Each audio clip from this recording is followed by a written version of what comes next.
Assalamualaikum warahmatullahi wabarakatuh. Selamat datang di channel Sejuta Hikmah, tempat di mana kita berbagi inspirasi, pengetahuan, dan kisah penuh makna. Di sini, kita akan menjelajahi berbagai hikmah kehidupan yang bisa memperkaya jiwa dan menambah wawasan.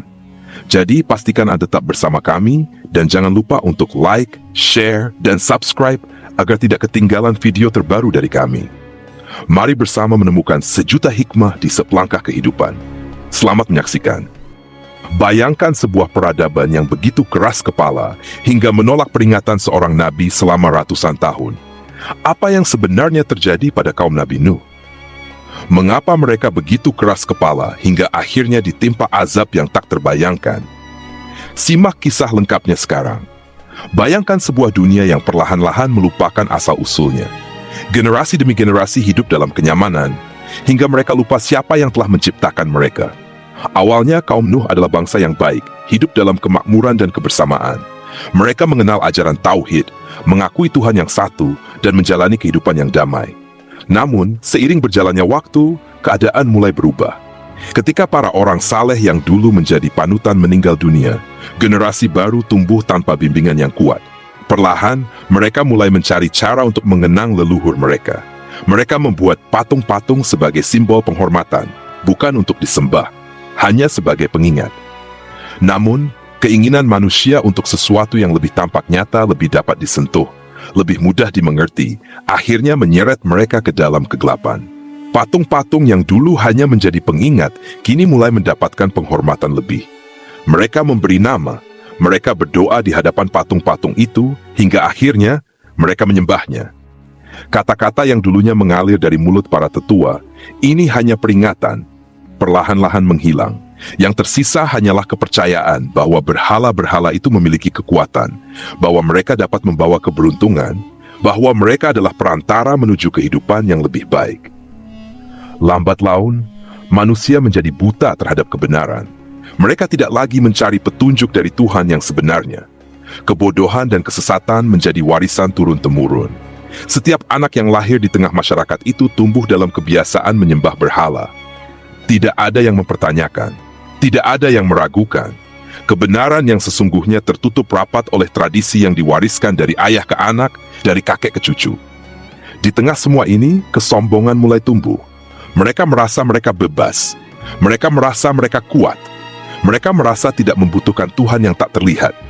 Mereka lebih memilih dewa-dewa yang bisa mereka buat sendiri. Dewa-dewa yang tidak menuntut mereka untuk berubah, yang tidak memberikan perintah atau larangan. Kebebasan ini terasa menyenangkan, hingga mereka lupa bahwa tidak semua kebebasan membawa kebaikan. Kaum ini menjadi bangsa yang egois, penuh dengan keangkuhan. Mereka hidup untuk kesenangan, untuk keinginan mereka sendiri. Tidak ada lagi batasan moral yang mengikat. Ketidakadilan merajalela, yang kuat menindas yang lemah, yang kaya semakin rakus, yang miskin semakin terabaikan. Nafsu dan hawa telah menggantikan akal dan hati. Maka, di tengah kegelapan itu seorang lelaki berdiri. Seorang pria dengan hati yang bersih, yang masih mengingat ajaran yang benar. Seorang utusan Tuhan yang diutus untuk menarik kaumnya kembali ke jalan yang lurus. Namanya adalah Nuh. Ia bukan pria luar biasa dengan kekuatan besar atau kekayaan melimpah. Ia hanyalah manusia biasa, tetapi di dalam dadanya ada keyakinan yang tak tergoyahkan. Namun, akankah kaum ini mendengarkannya? Ataukah mereka akan tetap dalam kegilaan mereka, terus menolak hingga akhirnya menjemput kehancuran mereka sendiri? Di tengah gelapnya kebodohan kaumnya, Nabi Nuh berdiri sebagai satu-satunya suara kebenaran-benaran. Tidak memiliki kekuasaan, tidak membawa harta untuk membujuk mereka. Yang ia miliki hanyalah sebuah pesan, sebuah kebenaran yang datang dari Tuhan. Dengan penuh kesabaran, Nabi Nuh mulai berdakwah. Ia mendatangi kaumnya satu persatu, berbicara kepada mereka dengan lembut. Ia tidak menghakimi, tidak memaksa. Ia hanya mengingatkan mereka tentang kebaikan, tentang Tuhan yang telah menciptakan mereka, tentang kehidupan setelah mati.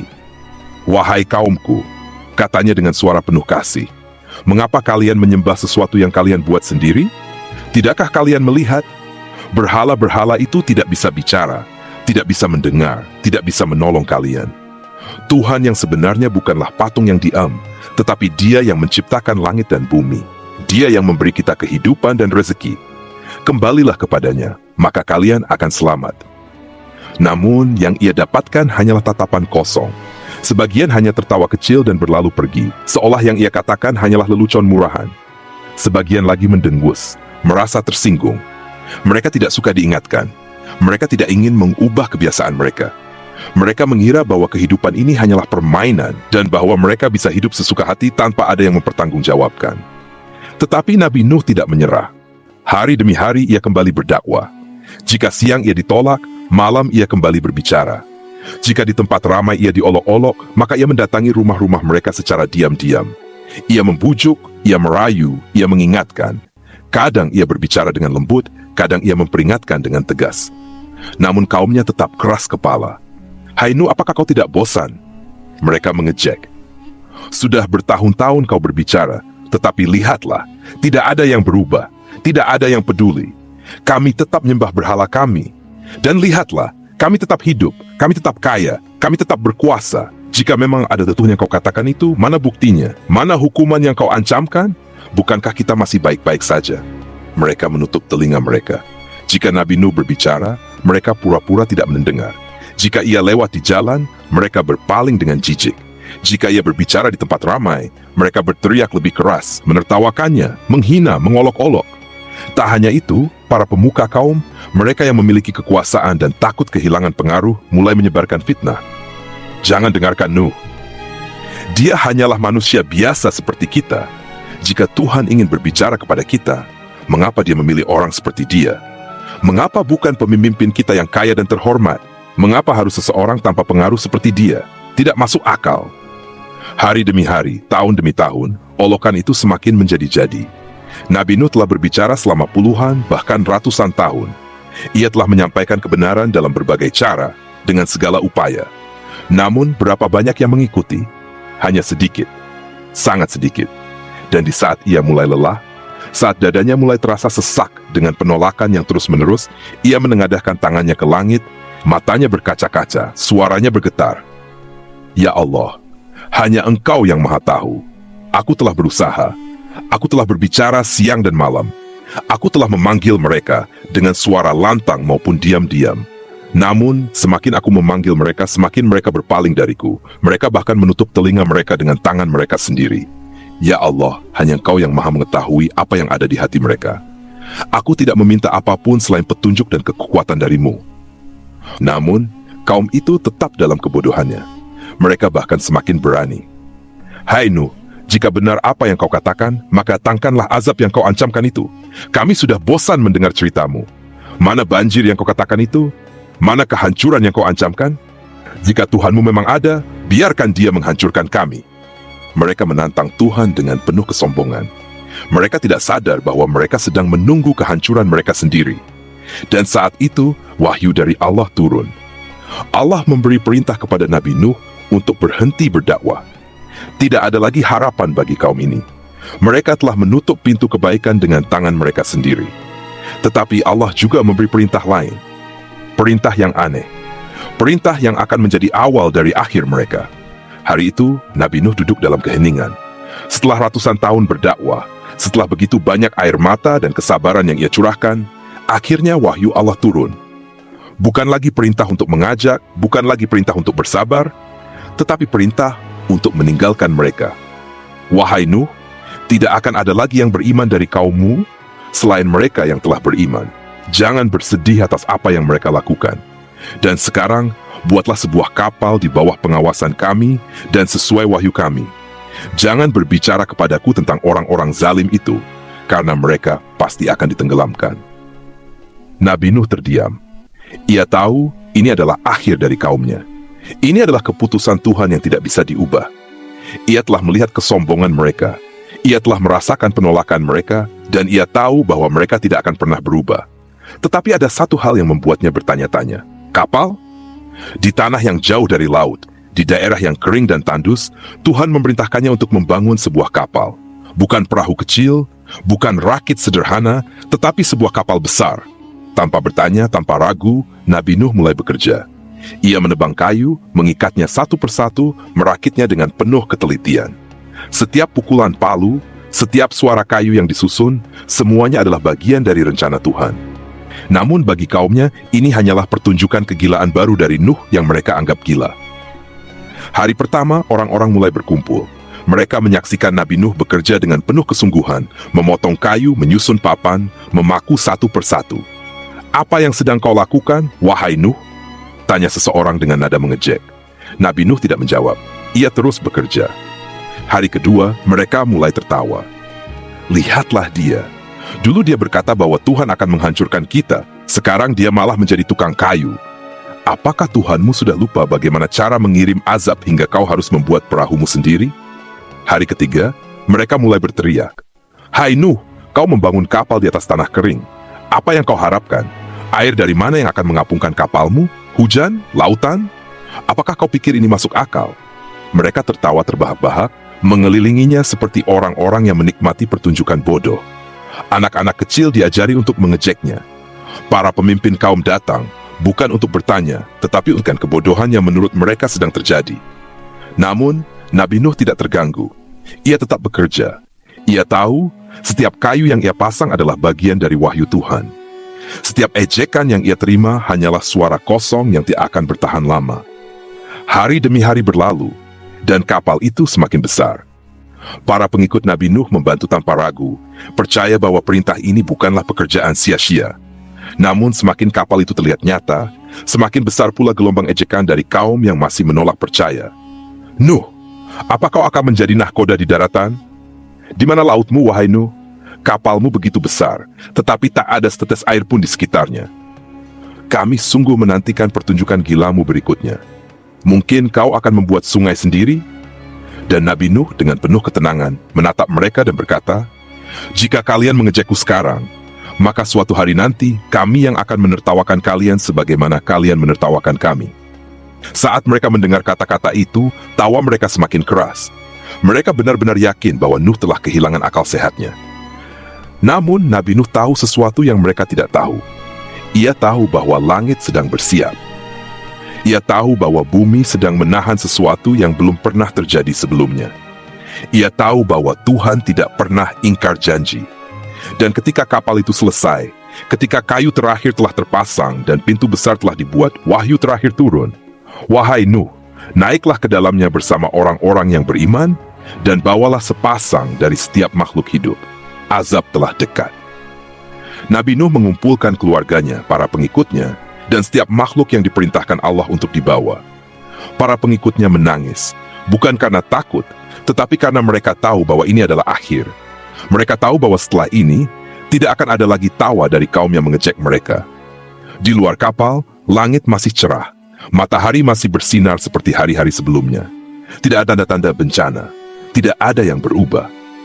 Kaum itu masih tertawa, masih menjalani hari mereka seperti biasa.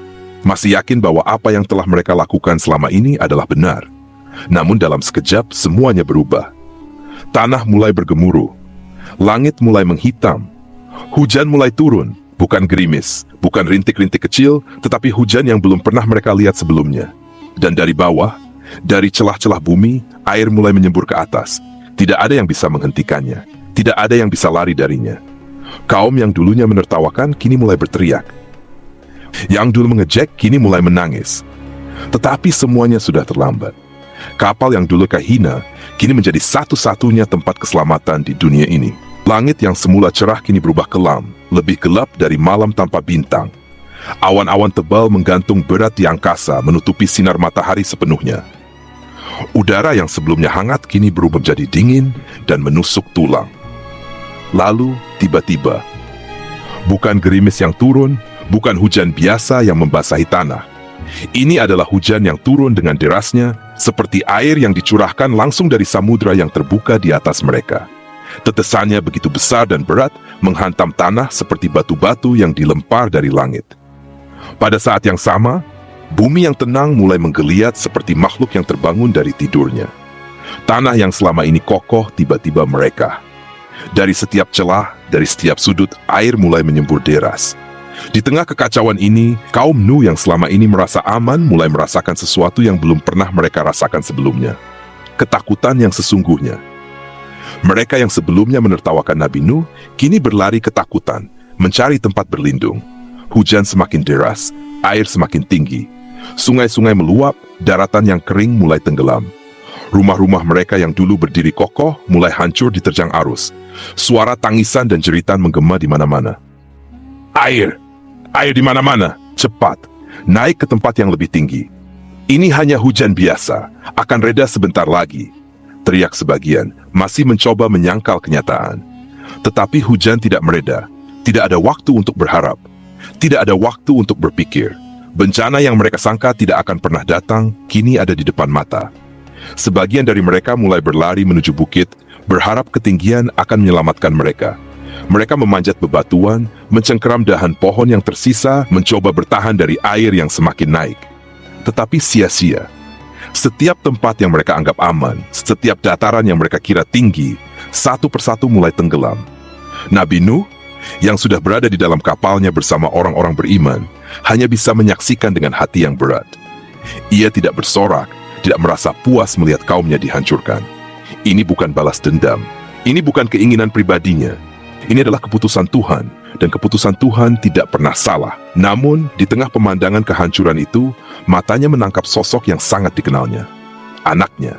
Anaknya yang selama ini ia cintai. Anaknya yang selama ini ia nasihati. Ia ajak ke jalan yang benar. Tetapi anak itu memilih untuk tetap bersama kaumnya. Ia memilih untuk menolak ajakan ayahnya. Dan sekarang, ia berdiri di puncak bukit yang semakin mengecil, air semakin naik di sekelilingnya. "Anakku!" seru Nabi Nuh dari atas kapalnya. "Naiklah bersama kami! Jangan jadi bagian dari orang-orang yang zalim." Tetapi anak itu, dengan keyakinan yang rapuh, menggelengkan kepalanya. "Ayah, aku akan naik ke gunung tertinggi. Aku akan selamat." Nabi Nuh menatapnya dengan air mata yang tertahan. Ia tahu, anaknya masih percaya bahwa gunung itu bisa menyelamatkannya, bahwa ada tempat di dunia ini yang lebih tinggi dari takdir Tuhan. Dan saat itu dengan suara yang mengguncang, Nabi Nuh berkata, tidak ada yang bisa selamat hari ini, kecuali mereka yang diberi rahmat oleh Allah. Dan sebelum anaknya sempat merespons, ombak besar setinggi gunung datang menerjangnya. Dalam sekejap, sosoknya hilang di balik gelombang yang menggulung segalanya. Nabi Nuh terdiam. Hatinya hancur, tetapi ia tidak bisa melawan takdir. Air semakin naik, semakin tinggi, hingga akhirnya seluruh bumi tenggelam. Tidak ada yang tersisa dari kaum Nuh. Tidak ada tawa yang dulu mengejeknya. Tidak ada suara yang dulu meremehkan peringatannya. Yang tersisa hanyalah keheningan, suara angin yang berbisik di antara gelombang, dan kapal besar yang mengapung di laut tak bertepi. Satu-satunya saksi bahwa pernah ada kaum yang menantang Tuhan dan binasa dalam kesombongan mereka. Air menggenang sejauh mata memandang. Tidak ada daratan, tidak ada bukit, tidak ada tempat berpijak. Langit yang tadi begitu murka kini mulai mereda, tetapi awan-awan gelap masih bergelayut di angkasa, menyisakan jejak kehancuran yang baru saja terjadi.